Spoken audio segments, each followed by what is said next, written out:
BTD news కి స్వాగతం. ముందుగా ముఖ్య అంశాలు.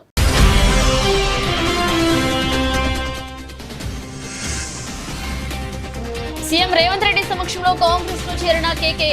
కాంగ్రెస్ కండువా కప్పి పార్టీలోకి ఆహ్వానించిన ఖర్గే.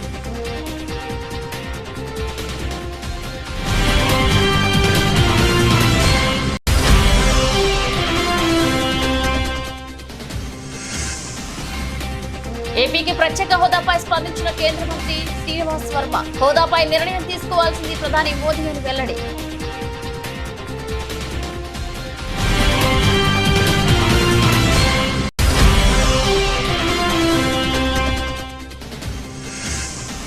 ఎర్రవల్లి ఫామ్ హౌస్ లో బీఆర్ఎస్ కార్యకర్తలు నాయకులతో మాజీ సీఎం కేసీఆర్ సమావేశం.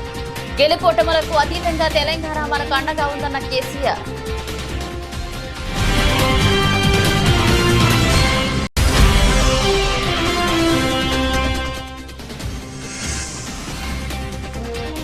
కొండపల్లిలో ఘనంగా రంగాగారి 77వ జయంతి. రంగాగారి ఆశయాలు సాధిస్తామన్న మైలవరం ఎమ్మెల్యే వసంతరెడ్డి కృష్ణప్రసాద్.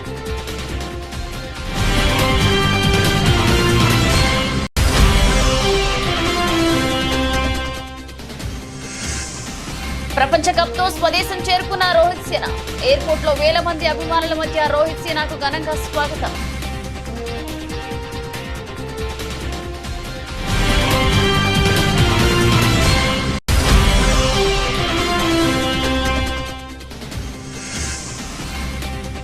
రికార్డు స్థాయిలో ప్రారంభమైన దేశీయ స్టాక్ మార్కెట్లు. మళ్లీ కొత్త గరిష్టానికి సెన్సెక్స్, నిఫ్టీ.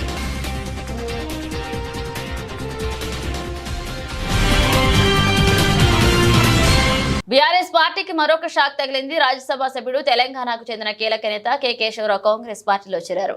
ఏఐసీసీ అధ్యక్షుడు మల్లికార్జున ఖర్గే నివాసంలో తెలంగాణ ముఖ్యమంత్రి రేవంత్ రెడ్డి, తెలంగాణ కాంగ్రెస్ ఇన్ఛార్జ్ దీపదాస్ మున్షి సమక్షంలో ఆయన కాంగ్రెస్ లో జాయిన్ అయ్యారు. ఖర్గే ఆయనకు కండువా కప్పి పార్టీలోకి ఆహ్వానించారు.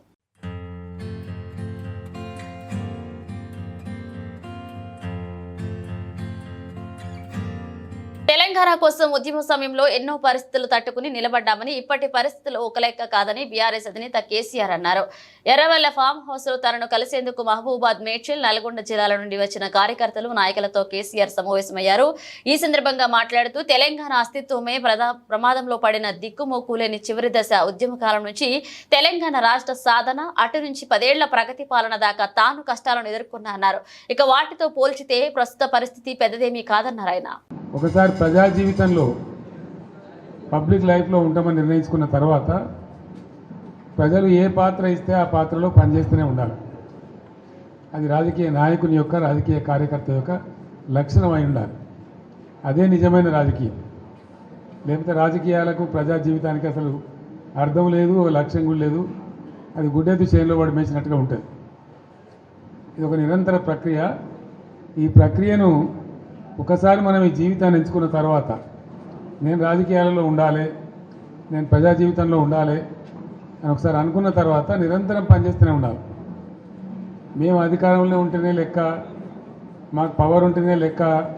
అందుకోసం మీ అందరికీ నేను మనవి చేసేది ఏంటంటే, మన పిఆర్ఎస్ పార్టీది ఒక ఉజ్వలమైన ప్రస్థానం. మనది విజయగాథ, అపజయగాథ కాదు. ఎవడున్నారండి 2000 సంవత్సరంలో తెలంగాణకు? మర్చిపోయినాం కదా మనం అందరం కూడా. ఎక్కడ తెలంగాణ, ఏం తెలంగాణ? నన్నే అన్నారు చాలామంది, తెలంగాణ పోదాం రాదంటే క్యా దుకాణంలాగా సాబ్ అని మాట్లాడింది. అంత దారుణంగా మర్చిపోయింది. కంప్లీట్ బానిసలం అయిపోయినాం కదా ఆ రోజు. మన భాషను మాట్లాడడానికే భయపడ్డ రోజులు అది. మన సొంత మాతృభాషను బషీర్బాగ్లో కాల్చివేయటం, ఇవన్నీ జరిగిపోయిన తర్వాత ఒక దశలో ఇంకా లాభం లేదని ఒక పిడికెడు మందితోని ఆనాడు చంద్రబాబు నాయుడు ప్రభుత్వం ఉండే రాష్ట్రంలో అతని చేతిలో 29 మంది ఎంపీలు, 185 ఎమ్మెల్యేలతో గెలిచిండు. 20 ఏళ్ళు రాజ్యంలో ఉంటా అంటాడు. పేపర్లు, మీడియా అంతా ఆయన చేతిలో, సినిమా పరిశ్రమ వాళ్ళ చేతిలో, మొత్తం పరిశ్రమలు వాళ్ళ చేతిలో. వాళ్ళు గీసిందే గీత, వాళ్ళు రాసిందే రాత. ఆనాడు నేను తెలంగాణ రాజకీయం మొదలుపెట్టిన. ఎంత ధైర్యం కావాలా? చిన్న విషయమేనా? ఆ రోజు మొదలుపెట్టి కొట్లాడితే అద్భుతమైన విజయాన్ని సాధించి మనం తెలంగాణ సాధించుకున్నాం. తదనంతరం 10 years కూడా ఉజ్వలమైన పరిపాలన చేసినాం మనం. ఏ ఒక్కరిని వదిలిపెట్టలేదు. సరే ఓట్లు వచ్చుడు రాకపోవడం పక్కన పెట్టండి, ఓట్లు మనకు మొత్తమే రాలేదని కాదు, మనం 39 ఎమ్మెల్యేలు గెలిచినాం, తర్వాత 1.8%తో మనకు ఓటమి వచ్చింది.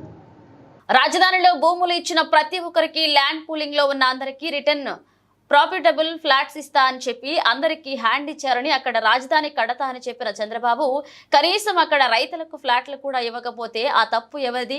ఇది ఎవరి చేతికానితనం? దీనిని ఎవరు నిందిస్తారని మాజీ మంత్రి ఆదిమూలపు సురేష్ ప్రశ్నించారు. పదే పదే చంద్రబాబు సంపద సృష్టిస్తా, సంపద పంచుతా అంటున్నారు. సంపద సృష్టించేది ఎవరి కోసం? అందరి కోసమా, కొందరి కోసమా అని అడిగారు.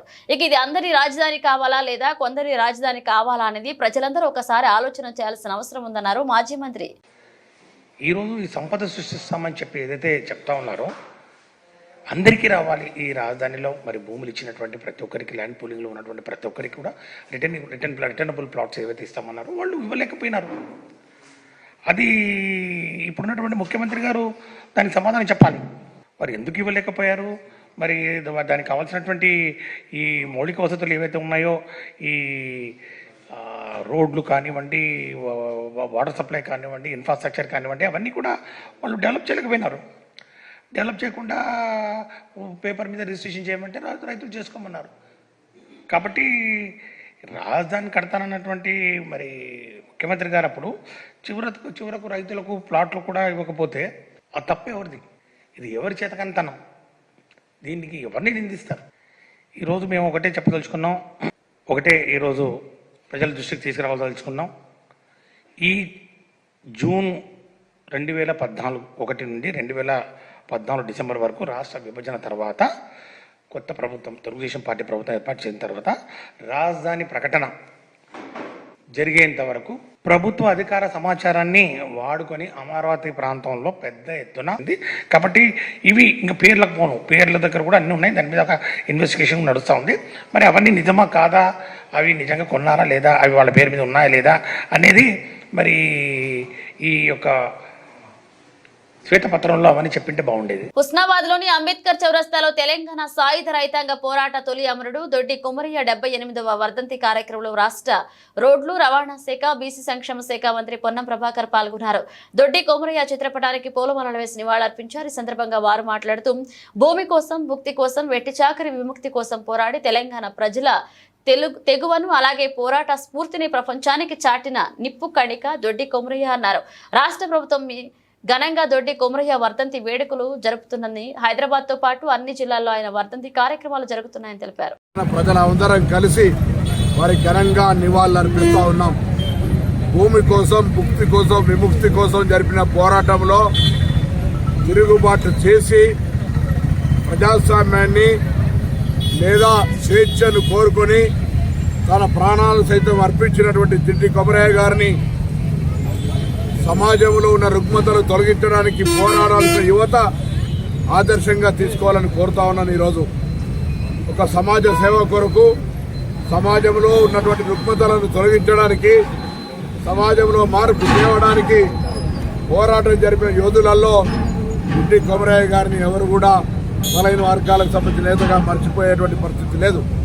ఈరోజు తెలంగాణ రాష్ట్ర ప్రభుత్వం తరఫున అటు హైదరాబాద్లో రవీంద్ర భారతిలో కానీ రాష్ట్ర వ్యాప్తంగా అన్ని జిల్లాల్లో అధికారికంగా వారికి ఘనంగా నివాళులర్పిస్తూ ఉన్నాం.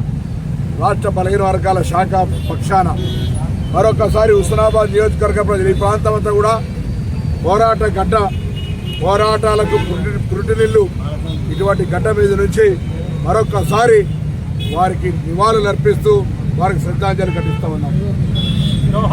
పేద ప్రజల సంక్షేమం కోసం పోరాడిన మహోన్నత నేత వంగవీటి మోహన రంగ అని ఆయన చూపిన బాటలో పయనిస్తూ దివంగత రంగ గారి ఆశయాలను సాధిస్తామని మైలవరం శాసనసభ్యులు వసంత వెంకటకృష్ణ ప్రసాద్ స్పష్టం చేశారు.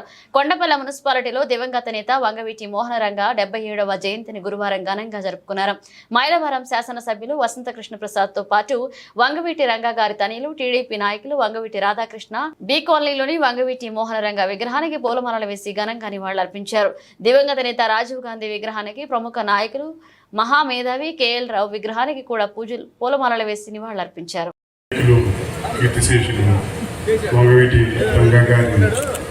జయంతి సందర్భంగా ఇవాళ ఈ ప్రాంతంలో కార్యక్రమం ఏర్పాటు చేసిన గాంధీ గారు, బాలా గారు, సురేష్ గారు, శాసనసభ్యుల పెద్దలు కృష్ణప్రసాద్ గారు, ఇక్కడ విచ్చేసిన రంగగారి అబ్బాయిలందరికీ పేరు పేరున హృదయపూర్వక నమస్కారం తెలియజేసుకుంటూ, ఈ ప్రాంతానికి రంగగారికి అలాగే ఆ కుటుంబానికి ఎంతో ఒక సాన్నిహిత్యం సంబంధం ఉంది. తప్పకుండా భవిష్యత్తులో కూడా ఎన్నికల్లో ఏ రకంగా మీ అందరూ కృష్ణప్రసాద్ గారికి అండగా నుంచున్నారు, గాంధీ గారికి అండగా నుంచున్నారు, అందరూ కలిసికట్టుగా ఎలా చేశారో రాబోయే రోజుల్లో కూడా మీ సమస్యలకి తప్పకుండా పరిష్కారం చూపిస్తారు స్థానిక శాసనసభ్యులు కృష్ణప్రసాద్ గారు అని చెప్పి కూడా మిమ్మల్ని అందరినీ మీ అందరికీ తెలియజేస్తూ, పేదల పాలిటి పెన్నిది, ప్రజా సేవకుడుగా కొద్ది కాలమే అధికారంలో ఉన్నప్పటికీ మన ప్రభుత్వం పేదలకు అండగా ఉండటం అనేది మొదటి నుంచి వారికి ప్రజల్లో తీసుకొచ్చిన గుర్తింపుతో పేద ప్రజల సంక్షేమం కోసం ఎన్నో కార్యక్రమాలు చేసి ఈ మధ్య మన మధ్య లేకపోయినప్పటికీ వారు మరణించిన ఎన్ని సంవత్సరాల తర్వాత కూడా తెలుగు ప్రజలున్న దగ్గరంతా కూడా తెలుగు రాష్ట్రాలనే కాకుండా దేశ విదేశాల్లో కూడా వారి జయంతిని వర్ధంతిని ఘనంగా నిర్వహిస్తా ఉన్నారంటే వారు పేదల పట్ల చూపించిన ప్రేమ మమకారం అని చెప్పి తెలియజేస్తా ఉన్నా. తప్పకుండా ఈ 77వ జయంతిని పురస్కరించుకొని మనమందరం ఆయనకి అర్పించే ఘనమైన నివాళులు ఏంటి అంటే ఆయన చూపించిన పాటలో నడటం. విద్యార్థి సంఘాలు యుఎస్ఎఫ్ఐ, పీడీఎస్యు, ఏఐడిఎస్ఎఫ్, పీడీఎస్యు విద్యార్థి సంఘాల ఆధ్వర్యంలో దేశవ్యాప్త విద్యా సంస్థల బంద్ విజయవంతం చేయడం జరిగింది. ఈ సందర్భంగా యుఎస్ఎఫ్ఐ జిల్లా కార్యదర్శి సంజయ్ తలారే మాట్లాడుతూ, ఏదైతే కేంద్ర ప్రభుత్వం అసమర్థ రద్దు చేయాలని మరియు కేంద్ర విద్యాశాఖ మంత్రి వెంటనే రాజీనామా చేయాలని ఆయన అన్నారు. ఇక అదేవిధంగా వామపక్ష విద్యార్థి సంఘాల నాయకులు మాట్లాడుతూ, ముఖ్యంగా మా డిమాండ్స్ ఇటీవలే నీట్ అలాగే పరీక్ష రాసి నష్టపోయిన విద్యార్థులకు కేంద్ర ప్రభుత్వం నష్టపరిహారం ఇవ్వాలని, పీహెచ్డీ అడ్మిషన్ల కోసం ఇటీవల ఆమోదించిన తప్పనిసరి నెట్ స్కోర్ విధానాన్ని వెనక్కి తీసుకోవాలని, టీఐఎస్ఎస్ ముంబై, ఐఐటి ముంబై నుండి హైదరాబాద్ సెంట్రల్ యూనివర్సిటీ వరకు విద్యార్థి సంఘాలు నేతలపై అక్రమ కేసులు, నిబంధనలు, యూనివర్సిటీలో స్వచ్ఛ వక్రీకరణ, ప్రజాస్వామ్య అణచివేత చర్యలపై ఆపాలని డిమాండ్ చేశారు. ముఖ్యంగా ఈ బంద్కు కారణం ఏంటంటే, ఏదైతే ఎన్టీఏ ప్రభుత్వం ఉందో దానికి ఎన్టీఏని వెంటనే రద్దు చేయాలి. అదేవిధంగా ప్రభుత్వ పాఠశాలను మూసివేతని వెనక్కి తీసుకోవాలనేసి ఉద్దేశంతో మేము ఈరోజు బంద్ చేపడతా ఉంటే అక్రమ అరెస్టులను పెట్టి మమ్మల్ని ఎక్కడ కూడా ఏ స్కూల్ని కూడా లోపలికి పోనీయకుండా బంద్ చేస్తూ ఈరోజు రకరకాలుగా నానా ఇబ్బందులు పెడుతూ మాకు ఏ స్కూల్లో పోయిన పరిస్థితి ఈరోజు పోలీస్ స్టేషన్లో మాకు ఒక గోదాలు లెక్క తీసుకొచ్చి మాకు ఇక్కడ పడేయడం జరిగింది. అంటే దీని వెనుక రహస్యం ఏంటి అంటే, మేము ఒకటే కోరుతా ఉన్నాం, వామపక్ష విద్యార్థి సంఘాలుగా ఎవరైతే కేంద్ర మంత్రి ఉన్నారో వాళ్ళు వెంటనే రాజీనామా చేయాలి. ఆ నీట్ పరీక్షని వెంటనే రద్దు చేసి మరలా పెట్టాల్సిన అవసరం ఉంది. ఆ నీట్ పరీక్ష రాసినటువంటి నష్టపోయినటువంటి విద్యార్థుల పట్ల నష్టపరిహారాన్ని చెల్లించవలసిందిగా మేము వామపక్ష విద్యార్థి సంఘాలుగా కోరుతా ఉన్నాం.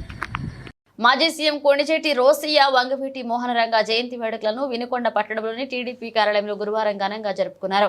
ఈ కార్యక్రమంలో ఎమ్మెల్యే జీవి ఆంజనేయులు, మాజీ ఎమ్మెల్యే మక్కిన మల్లికార్జునరావు, టీడీపీ నాయకులు పాల్గొని కొణిజేటి రోసయ్య, వంగవీటి మోహనరంగ చిత్రపటాలకు పూలమాలలు వేసి ఘనంగా నివాళులర్పించారు. అనంతరం మార్కాపురం రోడ్లోని వంగవీటి మోహనరంగ విగ్రహానికి, నరసరావుపేట రోడ్లోని కొణిజేటి రోసయ్య విగ్రహానికి ఎమ్మెల్యే జీవి ఆంజనేయులు పూలమాలలు వేసి నివాళులర్పించారు. ఈ సందర్భంగా వారి స్ఫూర్తిని కొనియాడారు.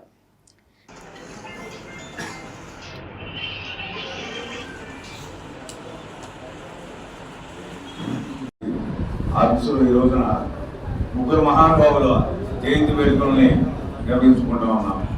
ఇందులో మొదటిగా అల్లూరి సీతారామరాజు గురించి మనందరికీ తెలుసు. స్వాతంత్ర సమరయోధులు, నాలుగు బ్రిటిష్ పాలకులకి ఎదురొప్పి అమరుడైనటువంటి గొప్ప నాయకుడు, స్ఫూర్తి ప్రదాత. ఆయన సదా స్మరించుకున్నామని సందర్భంగా తెలియజేస్తున్నా. రెండో వ్యక్తి కొణిజేటి రోసయ్య గారు. ఇప్పుడే ఎమ్మెల్యే గారు చెప్పినట్లు ఆయన మనకు ప్రత్యేకమైనటువంటి అనుబంధం ఉంది. ఈ పార్లమెంటు సభ్యుడిగా ఈ నర్సాపేట నుంచి ఆయన పోటీ చేసి గెలుపొంది మనందరికీ సుప్రసిద్ధులైనటువంటి వ్యక్తి.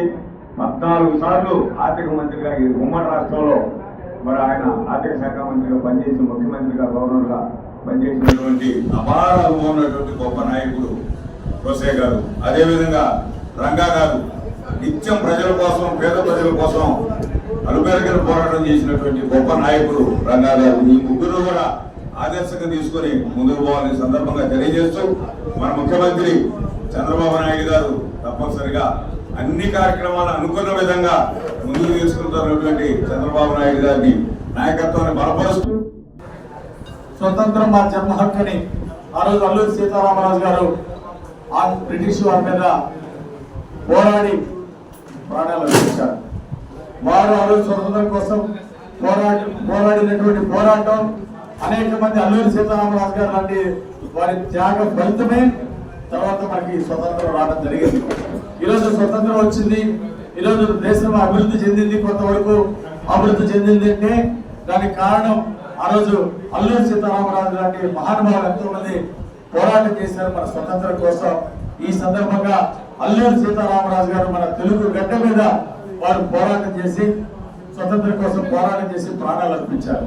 అలాంటి వారి సేవల్ని మనం గుర్తించుకోవాలని స్వాతంత్ర సమర యోధుడు అల్లూరి సీతారామరాజు గారికి మరి జయజయలు పలుకుతూ వారి జయంతి శుభాకాంక్షలు తెలియజేస్తూ అల్లూరి సీతారామరాజు గారి ఆశయాల్ని ముందుకు తీసుకెళ్లాలని మన రాష్ట్ర అభివృద్ధికి చంద్రబాబు గారి నాయకత్వంలో అందరూ అహర్నిశలు కష్టపడాలని అందరికీ పిలుపిస్తూ సింగరేణి బొగ్గు గనుల వేలాన్ నేపథ్యంలో కేంద్ర ప్రభుత్వం మొండి వైఖరిని నిరసిస్తూ దిష్టిబొమ్మ దగ్నం చేశారు. సింగరేణి కాపాడుకునేందుకు జీకేఎస్ దశల వారీగా పోరాటం ప్రారంభించిందని ప్రభుత్వం అందులో భాగంగానే కేంద్ర ప్రభుత్వ దిష్టిబొమ్మను దగ్నం చేశారని, సింగరేణికి కేటాయించాలని ప్రైవేటు వ్యక్తులు కేటాయిస్తే సింగరేణి కార్మికులు అంతా ఏకమై దేశం మొత్తం స్తంభం చేస్తామని సింగరేణి బొగ్గు కార్మికులు హెచ్చరించారు. వేలాం పాటకు నిరసనగా కేంద్ర ప్రభుత్వాన్ని హెచ్చరించిన జీకేఎస్ నాయకులు నాగవెల్ల వెంకట్, మునిగల రమేష్, సింగరేణి కార్మికులు యూనియన్ నాయకులు పాల్గొన్నారు.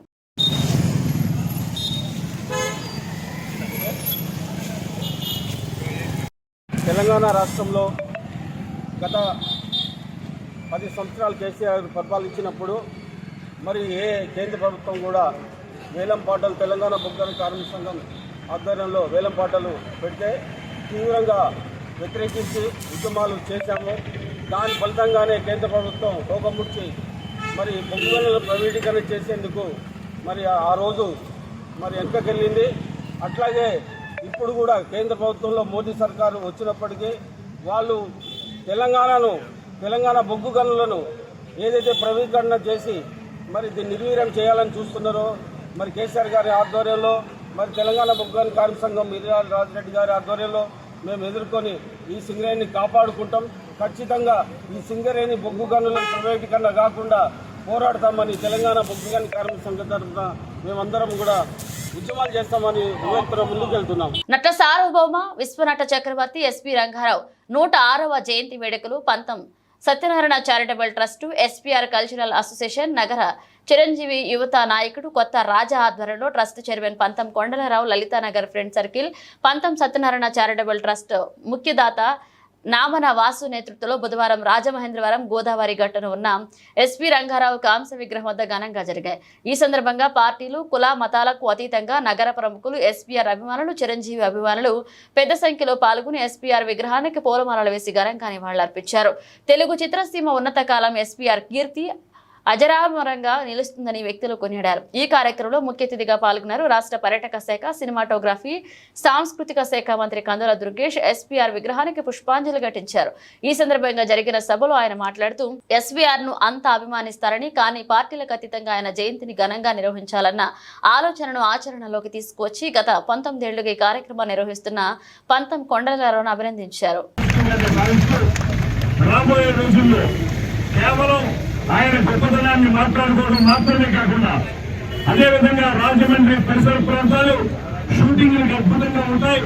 లేకపోతే ఇక్కడ సుందరమైన దృశ్యాలు ఉన్నాయి, అఖండ గోదావరి ఉంది, పక్కన కోనసీమ ఉంది.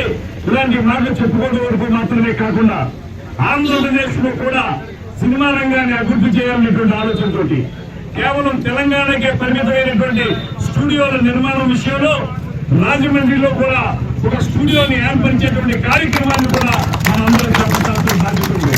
ఎందువల్లంటే ఇందాక వేణు గారు చెప్పినట్లుగా ధవళేశ్వరంలో ఎస్వీ రంగారావు గారి ఇంటికి సమీపంలో ఒకప్పుడు ఉండేది దుర్గా మూవీ టోన్ అనేటువంటి మొట్టమొదటి సినిమా స్టూడియో ఆంధ్రప్రదేశ్ లో. దాని యొక్క అధినేత నిడమంత్రి దుర్గయ్య గారు వారి పేరు మీద ఉన్నటువంటి దుర్గా మూవీ టోన్ అనేటువంటిది ఈ రాష్ట్రానికి, తెలుగు సినిమా రంగానికి సంబంధించినటువంటి మొట్టమొదటి సినిమా స్టూడియో. అలాంటిది ఇవాళ ఈ ప్రాంతంలో షూటింగ్లు చేసుకుంటారు, వెళ్ళిపోతారు. ఇక్కడికి వచ్చే ఆదాయం కొద్దిగానే ఉంటుంది. అదే స్టూడియో నిర్మాణం జరిగితే మాత్రం పెద్ద ఎత్తున మనకి ఆదాయం వచ్చే అవకాశం ఉంది కనుక ఈ పరిసర ప్రాంతాల్లో ఇక్కడ ఉన్నటువంటి ప్రకృతి అందాలన్నింటినీ కూడా లొకేషన్స్ గా మార్చుకోవడానికి వీలుగా ఇక్కడ కూడా ఒక స్టూడియోని, అది ఓపెన్ స్టూడియో కానివ్వండి, రామోజీ ఫిల్మ్ సిటీ లాంటి అంత స్థాయి కాకపోయినా ఎంతో కొంత స్థాయిలో ఆ రకమైన స్టూడియో కానివ్వండి. జగంపేట స్థానిక రావులమ్మ నగర్లోని తెలుగుదేశం పార్టీ కార్యాలయంలో మన్యం వీరుడు అల్లూరి సీతారామరాజు 127వ జయంతి వేడుకలు తెలుగుదేశం పార్టీ ఆధ్వర్యంలో ఘనంగా నిర్వహించారు.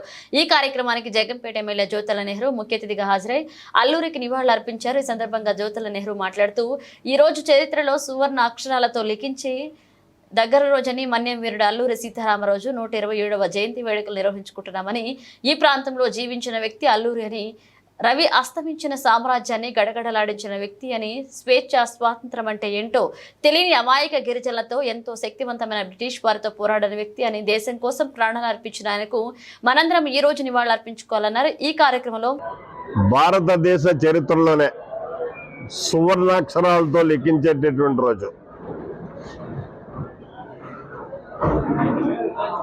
రవి అస్తమించిన బ్రిటిష్ సామ్రాజ్యాన్ని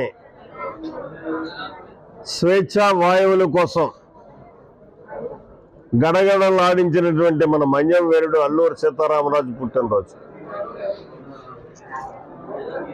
127 సంవత్సరాలు అయింది ఆయన పుట్టి. అయితే విప్లవం అన్నది విద్యావంతమైనటువంటి సమాజంలో తీసుకురావడం చాలా సులువు. ఆయన ఎంచుకున్నదే అసలు దేశం అంటే ఏంటో అవగాహన లేని, స్వేచ్ఛ అంటే ఏంటో తెలియనటువంటి ప్రాంతాన్ని విప్లవ సైన్యాన్ని తయారు చేసినటువంటి వ్యక్తి ఆయన. అంటే ఎంత కష్టపడి ఉంటాడో ఒకసారి ఆలోచన చేయండి. బానిసత్వం అంటే మనం బతుకుతున్నది ఇది బానిస బతుకు అని కూడా తెలియనటువంటి వ్యక్తుల్ని ఒక తిరుగుబాటు సైనికులుగా స్వేచ్ఛా వాయువులు పీల్చుకోవడానికి ఒక బలమైనటువంటి శక్తి మీద పోరాటం చేయడానికి సంసిద్ధం చేసినటువంటి మహనీయుడు. ప్రత్యేక హోదా రాష్ట్ర ప్రభుత్వాలు తీర్మానాలు చేసినంత మాత్రాన ఇచ్చేది కాదని, అలా అయితే దేశంలోని అన్ని రాష్ట్రాలు కూడా చేస్తాయని కేంద్ర మంత్రి భూపతిరాజు శ్రీనివాస్ వర్మ అన్నారు. కేంద్ర ఉక్కు భారీ పరిశ్రమల శాఖ కార్యాలయంలో అమ్మ పేరుతో ఆయన మొక్క నాటారు. అనంతరం మాట్లాడుతూ ఏపీకి ప్రత్యేక హోదా అంశంపై తాను ఇప్పుడు ఏమీ చెప్పలేనన్నారు. ఈ అంశంపై నిర్ణయం తీసుకోవాల్సింది ప్రధాని మోదీ అన్నారు. బీహార్ రాష్ట్రానికి ఇదే వర్తిస్తుందని స్పష్టం చేశారు. హోదా ఎందుకు ఇవ్వలేదో గతంలోనే స్పష్టంగా చెప్పామన్నారు. ఆర్థిక సంఘం సిఫారసుల మేరకు ప్రత్యేక హోదా స్థానంలో ప్రత్యేక ప్యాకేజీ ఇస్తున్నట్లుగా చెప్పారు. ఆ నిధుల ద్వారా ఏపీ అభివృద్ధికి కేంద్రం కట్టుబడి ఉందన్నారు. ఏపీ అభివృద్ధికి ఎలాంటి సహకారం కావాలో ఆలోచించి ముందుకు సాగుతామని హామీ ఇచ్చారు. గత వైసీపీ ప్రభుత్వ కారణంగా పోలవరం సమస్యల్లో ఉందన్నారు. పోలవరం నిర్మాణానికి కేంద్ర సహకారం ఉంటుందన్నారు. తెలుగుదేశం పార్టీ వారి కక్ష సాధింపులకే గురవుతున్న నిరుపేద వృద్ధులు, వికలాంగులు మరియు ఒంటరి మహిళలు 2024 ఎన్నికల్లో తమ పార్టీకి ఓటు వేయలేదనే నెపంతో ఎన్నో సంవత్సరాల నుండి తీసుకుంటున్న పింఛన్లను ఆపుతున్నారని, గత ప్రభుత్వంలో కులం మతం పార్టీ చూడకుండా ఇచ్చిన పింఛన్లను వీరు స్వార్థ బుద్ధితో ఆపడం మంచిది కాదన్నారు. నియోజకవర్గంలో కొన్ని గ్రామాల్లో సుమారు 100ల సంఖ్యలో ఈ పింఛన్లను ఆపడం జరిగిందని, అధికారుల దృష్టికి తీసుకెళ్లిన ఎటువంటి ప్రయోజనం లేక ఆ పేద అవ్వాతాతలు అనేక ఇబ్బందులు పడుతున్నారు. మండలం మూర్తిజాపురం గ్రామంలో మొన్న 1వ తారీఖు పంచాల్సిన పెన్షన్లు కక్షపూర్వకంగా పార్టీని ఉద్దేశించి కేవలం వీరంతా వైసీపీకి ఓటు వేశారనే దురుద్దేశంతో వీళ్ళందరి పెన్షన్ మీదనే బతికేవాళ్ళు ఒంటరి మహిళలు, వృద్ధులు మరియు వికలాంగులు వీళ్ళు ఎప్పుడు దాదాపు 10 సంవత్సరాల నుంచి పెన్షన్ తీసుకుంటున్న వాళ్ళు ఉన్నారు, 5-6 సంవత్సరాల నుంచి పెన్షన్ తీసుకుంటున్న ఉన్నారు, 8 సంవత్సరాల నుంచి పెన్షన్ తీసుకుంటున్న ఉన్నారు. ఇంత దుర్మార్గంగా ఈ పెన్షన్లు ఆపటం చాలా బాధాకరం. ఇలాంటి చర్యలు మానుకోవాలని ముఖ్యంగా ఈ అధికారులకి విన్నవించుకుంటున్నాం. అలాగే తెలుగుదేశం వారు చెప్పడం వల్లనే ఇవి ఆపారు అని అధికారులు చెబుతున్నారు. ఇది సరైన పద్ధతి కాదు. దయచేసి పద్ధతి మార్చుకొని వీళ్ళందరికీ పెన్షన్ మీద బతికేవాళ్ళు వాళ్ళందరికీ ఇమీడియట్గా పెన్షన్ మంజూరు చేసి ఎమ్మటే వాళ్ళకి ఆల్రెడీ శాంక్షన్ అయ్యి వచ్చి ఉన్నాయి, ఎప్పటి నుంచో వస్తూ ఉన్నాయి. ఆల్రెడీ నగదు కూడా వచ్చింది. వాటిని ఇప్పుడు రిటర్న్ చేయాల్సిన అవసరం ఏమొచ్చిందో తెలియదు.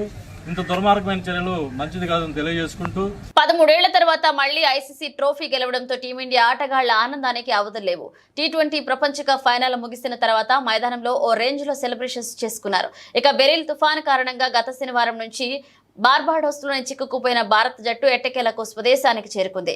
ఇవాళ ఉదయం 6 గంటల ప్రాంతంలో ఢిల్లీ విమానాశ్రయంలో దిగి బీసీసీ ఏర్పాటు చేసిన ప్రత్యేక ఎయిర్ ఇండియా విమానంలో ఆటగాళ్లు, వారి కుటుంబ సభ్యులు, సిబ్బంది, మీడియా ప్రతినిధులు ఇండియాకు చేరుకున్నారు.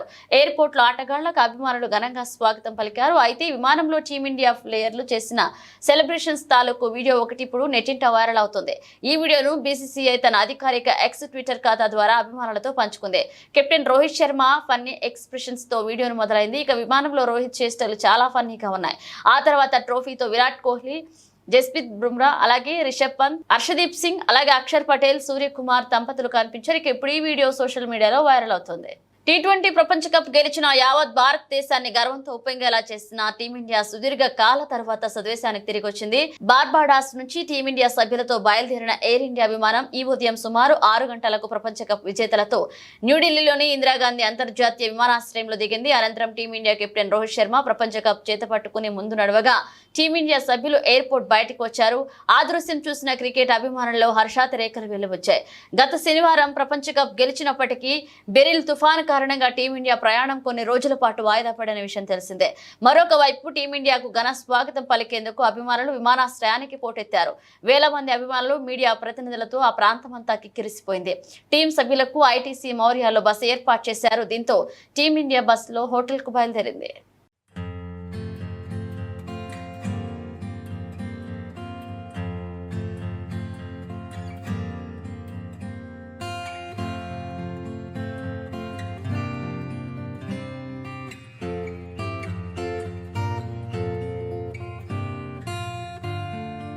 దేశీయ స్టాక్ మార్కెట్ల వారంవారీ గడువు ముగియడంతో నేడు కూడా రికార్డు స్థాయిలో ప్రారంభమయ్యాయి. ఇక దీంతో మార్కెట్ సరికొత్త రికార్డుల నమోదు చేశాయి. ఐటీ షేర్లు అత్యధిక వృద్ధిని నమోదు చేశాయి. ఆ క్రమంలో బీఎస్ఈ బెంచ్ మార్క్ 80,375 వద్ద రికార్డు స్థాయిని తాకింది. 326 పాయింట్లు పెరిగి 80,336 వద్ద ట్రేడ్ అవుతుంది. మరొక వైపు నిఫ్టీ 50 తాజా జీవితకాల గరిష్ట స్థాయి 24,401ని తాకింది. 96 పాయింట్లు పెరిగి 24,382 స్థాయి వద్ద ట్రేడ్ అవుతుంది. దీంతో పాటు బ్యాంక్ నిఫ్టీ 268 పాయింట్ల లాభంతో 53,357 వద్ద రికార్డు స్థాయిలో మొదలైంది. ఈ క్రమంలోనే BSE mid cap, small cap సూచీలు వరుసగా 0.36%, 0.57% చొప్పున పురోగమించాయి. ఇక రంగాల వారీగా చూస్తే నిఫ్టీ ఐటీ ఇండెక్స్ అత్యధికంగా లాభాల పడగా నిఫ్టీ ఎన్ఎంసీజీ ఇండెక్స్ టాప్ లాగార్డ్ అలాగే 0.06% తగ్గింది. గురువారం ప్రారంభ ట్రేడ్లో సెన్సెక్స్ 80,300 మార్కును అధిగమించగా నిఫ్టీ 24,350 స్థాయిలను అధిగమించింది. ఇక ప్రపంచ వ్యాప్తంగా అనుకూల ధోరణుల నేపథ్యంలో స్టాక్ మార్కెట్ సూచీలు సరికొత్త రికార్డులను తాకాయి. బ్రిటన్ ముగించే ముందు హెడ్లైన్స్ మరోసారి.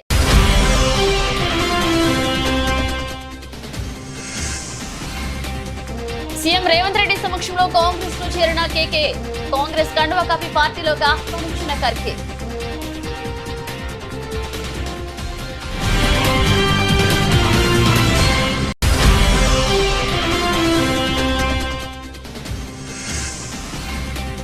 ఏపీకి ప్రత్యేక హోదాపై స్పందించిన కేంద్ర మంత్రి శ్రీనివాస్ వర్మ, హోదాపై నిర్ణయం తీసుకోవాల్సింది ప్రధాని మోదీ అని వెల్లడి.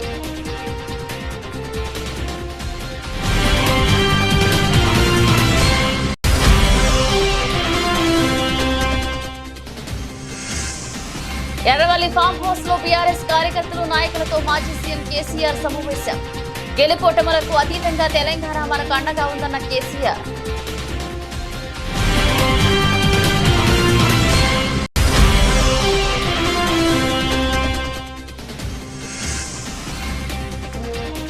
కొండపల్లిలో ఘనంగా రంగాగారి 77వ జయంతి.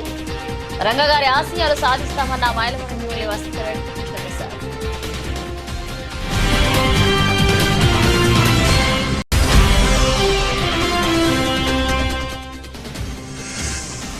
ప్రపంచ కప్ తో స్వదేశం చేరుకున్న రోహిత్ సేన.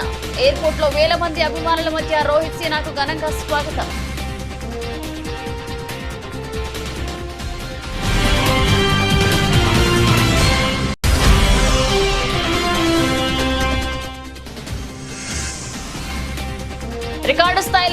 పడిపోయిన దేశీయ స్టాక్ మార్కెట్లు.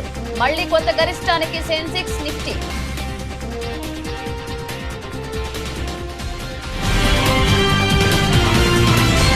ఇవి ఇప్పుడు ఒక అప్డేట్స్. మన అప్డేట్స్ తో మళ్ళీ కలుద్దాం.